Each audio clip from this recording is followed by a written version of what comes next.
Sorry for the delay in the transition.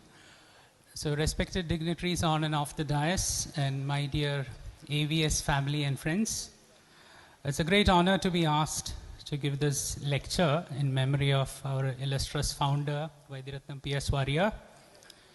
Thanks very much for the generous introduction and the felicitation. The title of my talk is A Life of Healing, Vision and Lesson for the Younger Generation. So I'm very honored and humbled to be here to talk about such a legendary figure who actually changed the landscape of medicine in India and abroad. So the brief plan of the talk is, for the next 10 to 15 minutes, I will try to sort of touch few points briefly about trying to explain what a far-sighted visionary he was and some lessons for the younger generation from his life and work. I'm blissfully aware of the fact that all of you know the life and work of P.S. Varier in great detail here.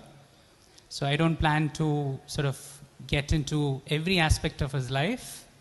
The Kottakkal city's name itself is synonymous with P.S. Varier and Ayurveda. So I am aware that none of you are strangers to this great man.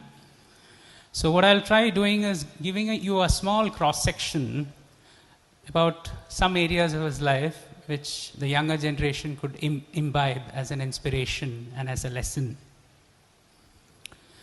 So recently I met Wing Commander Rakesh Sharma, the first Indian to fly to space in the Soviet program. So he invited me to his home near Ooty in Tamil Nadu. So we had very interesting conversation about space and Chandrayaan and Gaganyaan and various things.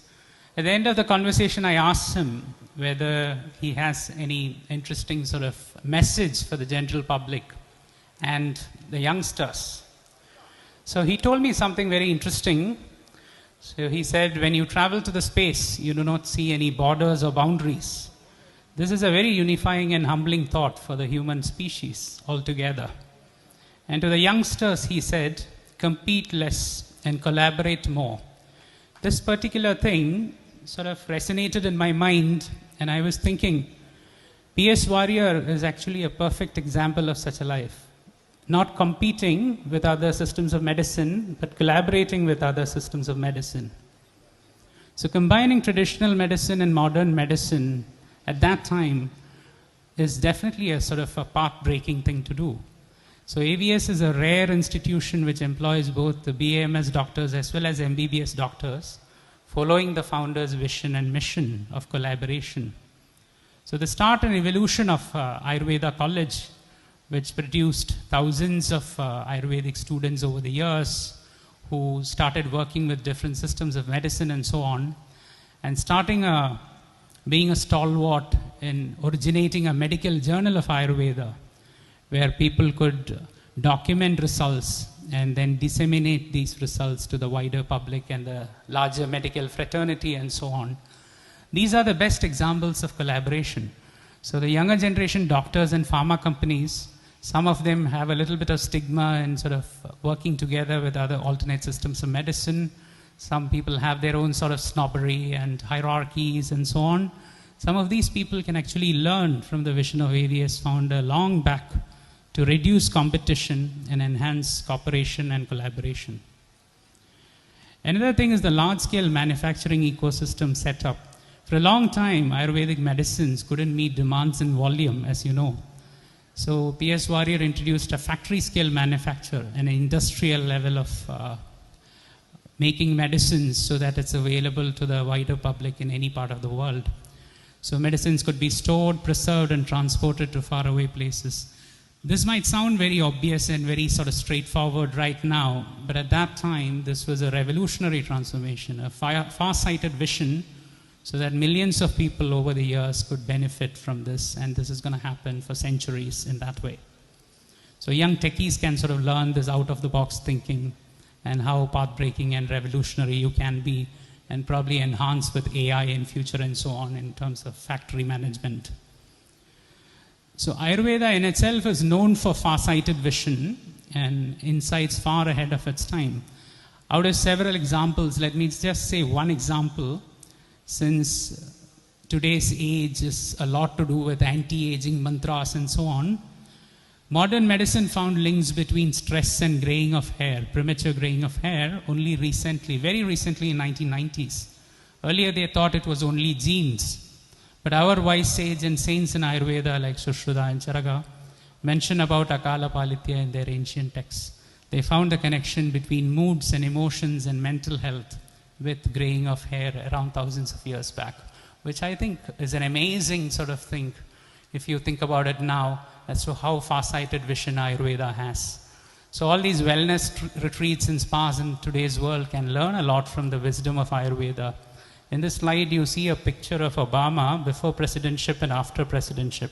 You can see a stellar, stark difference in the color of his hair. So at that time, many doctors thought that Obama is someone who follows very strict diet, has got a very good workout regimen and so on. Still, people wondered why this happened. And some doctors thought it's only genes, but it's clear that it's not just genes. Stress has an important role in these things. And this wisdom came from Ayurveda long back. Any other people could identify such a connection. So P.S. Varier, being a great practitioner of Ayurveda and very well versed in both systems of medicine, there is no surprise that he was also a very far-sighted man. So talking about stress, the modern mantras some of you might hear about is this work-life balance. And P.S. Varier's life was not just work, work and work. He took special interest in arts, culture, leisure and so on. So he practiced work-life balance before it was fashionable to do so. And this PSV Natya Sangham has supported countless artists over the years. Even during the pandemic, I think it was one of the best safety net and supporting system for lots of struggling artists. So P.S. Varier's will is actually a unique lesson in philanthropy and service. His will envisioned profits to go for 50% charity and 50% R&D. I don't think there is any other institution which has this particular philosophy in terms of a revenue model and which follows this philosophy to the highest degree. So this ensures no wealth accumulation in individual hands. As you know, many other family-run big companies, corporate houses, industrialists get into wealth disputes and so on. A lot of disruption happens because of that. Here it didn't happen in Kottakkal because of his far-sighted will. So I think some new generation startup entrepreneurs can sort of learn from this mantra that it's not just about filling your personal bank balances, but you could actually earmark some of your funds and profits for welfare. Practicing secularism and pluralism in the best form is another thing he was known for, and I think he paved way for that philosophy in the best possible way. P.S. Varier gave refuge to victims during riots and communal problems and so on. The temple here welcomes visitors from all religions and faiths. There is absolutely no discrimination. Kailasamandram hosts visitors from all walks of life, irrespective of religion, caste, creed, and so on. During my childhood, whenever I have been here for the Ulsavams, I have seen people from all walks of life from different parts of the world enjoying it in the same sort of vigor. So I think this new generation personality cult sort of ashrams and swamis, some of these people are very sort of fussy about who is admissible and who's not. So I think these people can learn from this holistic approach. I think the best testimony to this sort of holistic approach is the symbols you see in Kailasamandram campus. You could see in the picture and you could see in real life here. I think that's the best testimony to the best pluralism. And also involving joint family in institution building. P.S. Varier managed to inspire younger generation in his own family to practice, spread and propagate Ayurveda. Most people sitting here from his family are sort of engaged in the propagation of Ayurveda in some form or the other. And the AVS founders' ethos, ethics and manners passed on to the next generation of the family in the best possible way. I think that itself is a great sort of thing to do because most people, when they get into a profession, there is no guarantee that the next generation would like that profession or get into it or get inspired into it. Here it's the other way around. I think 90% of the family members take great joy in being in this profession and they propagate it in the best form. So from Vaidyaratnam P.S. Varier to Dr. P.M. Varier, the AVS has seen exponential growth over recent years. So with the new leadership of Dr. P.M. Varier, AVS continues to follow the vision and mission of founder with passion for service and R&D. The AVS has seen a lot of new documentation and research modernization of factories and so on. A lot of new things, a lot of new excellent initiatives have been done in recent years with the new leadership. So the AVS, its trust board and staff continues to earn huge amount of respect from the society. Whichever part of India you go, if you meet someone, they always sort of relay the brand name of Arya Vaidya Sala Kottakkal with authenticity and great amount of quality and trust. I think that's the best testimony. And if you meet any Indian abroad, they always recommend the AVS name to the foreigners they know, the foreigner friends, to come to Kottakkal and have treatment here. That, I think, the best form of brand loyalty and best form of trust in this company. And one of the reasons why the people from AVS earn huge amount of respect is also because of PS Varier's will towards charity and welfare. So the charitable hospital has healed lives of millions of people over the years. So its track record is simply stellar, of a different level. Another great brand ambassador for Kottakkal and Ayurveda's power and strength and willpower is Vivek Vijayan Varier. He's a Sanskrit scholar, astrologer, and accomplished author who has published books to his credit. So he has a magic of radiating positive energy with dignity and grace, irrespective of his challenges and disabilities and so on.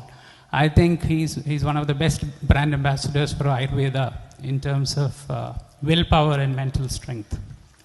So the new generation can learn lots from him as well. I understand and gather that he's mentoring a lot of new generation people already. So coming back to Vaidyaratnam PS Varier's will and welfare, it's a rare life lesson. It's about charity and welfare without individual profit. So I get reminded about Einstein's quote about Gandhi. Generations to come will scarce believe that such a man in flesh and blood walked upon this earth. So in today's world, obsessed with money making, such a founder's will dedicated only towards charity will be sort of shocking to a new generation after about 100 years. So the next generation will find it very hard to believe this will. For example, many people on this planet right now do not believe in Apollo 11 moon landings. In the world rampant with wars, many in the new generation do not understand or fully believe in Gandhi's ahimsa or non-violence movement either. So similarly, in future, after many decades, many humans will wonder whether it is humanly possible to detach from wealth and money power. So just like Einstein said about Gandhiji, this will perhaps be the best tribute to the legacy of a great human being who wanted Ayurveda to grow without worrying about personal riches and growth. So his life and work, I think, is a great message and a massage for many upcoming generations. So I offer my deep respect, gratitude, and homage to this great legend in Ayurveda. So on that note, I'll close my talk. Thank you.